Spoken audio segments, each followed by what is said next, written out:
तो आज मैं आप लोगों को सुनाने वाला हूँ वो मुलाकात जो सिर्फ एक बिजनेस डील नहीं थी।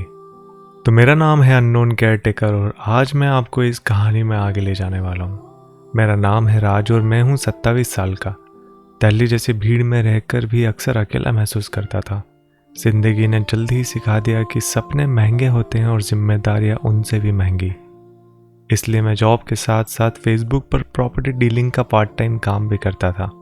एक दिन मुझे वेस्ट वैली से एक फीमेल डीलर का मैसेज आया। बातों में मैच्योरिटी थी, आवाज़ में एक अलग ही कॉन्फिडेंस। पहले सिर्फ बिजनेस, फिर थोड़ी पर्सनल बातें और फिर रात के लेट मैसेज। वो अपनी शादी, अपनी थकान और अपने अकेलेपन के बारे में बातें करती थी। मैं सिर्फ सुनता नहीं था, मैं महसूस करने लगा था। कब बातें फ्रेंडशिप से आगे निकल गई मुझे पता ही नहीं चला। एक रात उनका मैसेज आया कि राज, तुम्हारी आवाज़ सुन लेने से आज कुछ ठीक लगता है। उस दिन के बाद सब बदलने लगा। वीडियो कॉल्स पर कभी लंबी खामोशी होती थी, कभी सिर्फ एक नज़र काफ़ी होती थी और कभी उनकी मुस्कुराहट मेरे दिल की धड़कन तेज़ कर देती थी। एक दिन उन्होंने अपनी असली प्रोफाइल से मुझे रिक्वेस्ट भेजी। मैंने तस्वीर देखी। वो बेहद ही खूबसूरत थी, पर सबसे खूबसूरत उनकी आंखों की थकान थी। फिर आया वो मैसेज जिसका मुझे इंतज़ार था। क्या तुम मुझसे मिलना चाहोगे? मुझे पता था ये मुलाकात सीधी नहीं होगी, फिर भी मैंने हाँ कर दी। सोमवार का दिन फिक्स हुआ। उन्होंने कहा शाम को घर पर कोई नहीं होगा। जब मैं उनके घर पहुंचा तो वो गेट पर मेरी राह देख रही थी। उन्होंने धीरे से कहा, डर लग रहा है राज। और मुझे भी। अंदर एक अजब सी खामोशी थी। दरवाजे बंद थे और शाम की रोशनी थी और दो दिल जो एक गलत मोड़ पर मिल रहे थे।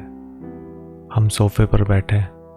उनका हाथ मेरे हाथ से बस हल्का सा टकराया, पर उनके हाथ टकराने से मेरे अंदर बिजली सी दौड़ गई थी। उन्होंने आंखों में आंखें डालकर कहा, आज जो भी होगा वो सिर्फ हम दोनों के बीच रहेगा। और मैं कुछ कह ही नहीं पाया। बस इतना ही कह सकता हूँ कि उस रात हम दोनों बहुत करीब आ गए थे। इतना करीब कि सांसों का फर्क भी महसूस होने लगा।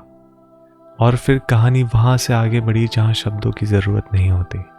जब मैं वहाँ से निकला तो मेरे दिल में सिर्फ एक ही सवाल था, ये जो हुआ क्या ये गलती थी या मोहब्बत? उस रात के बाद हम कुछ और बार मिले, कभी पार्क में, कभी थिएटर में, कभी अंधेरे के बीच, कभी सिर्फ एक कॉफ़ी के बहाने। हर मुलाकात में जज्बात गहरे होते गए और डर भी। एक दिन उन्होंने अचानक कहा, राज अगर कभी मैं अचानक गायब हो जाऊं तो मुझे ढूंढने की कोशिश मत करना। मैं बहुत ज़ोर ज़ोर से हंसा और कहने लगा कि तुम फिल्मों की तरह बात क्यों कर रही हो। लेकिन वो सीरियस थी, क्योंकि मेरी कहानी भी किसी सस्पेंस से कम नहीं। उसके बाद उनका फ़ोन आना बंद हो गया। मैसेज डिलीवर हो रहे थे पर रिप्लाई नहीं आता था। कॉल रिंग्स होती थी पर उठती नहीं थी। मैं रोज़ सोचता था क्या वो मजबूर कर दी गई या खुद ही मुझे भूल चुकी थी। आज भी कभी कभी जब मेरा फ़ोन वाइब्रेशन पर हिलता है तो मेरे दिल की धड़कन रुक से जाती है और सोचता हूँ कि शायद वो है ये, क्योंकि कुछ रिश्ते ना पूरे होते हैं और ना कभी ख़त्म होते हैं। तो इसका सेकंड पार्ट मैं आपको जल्दी सुनाने जाऊँगा, उसका इंतज़ार करिएगा।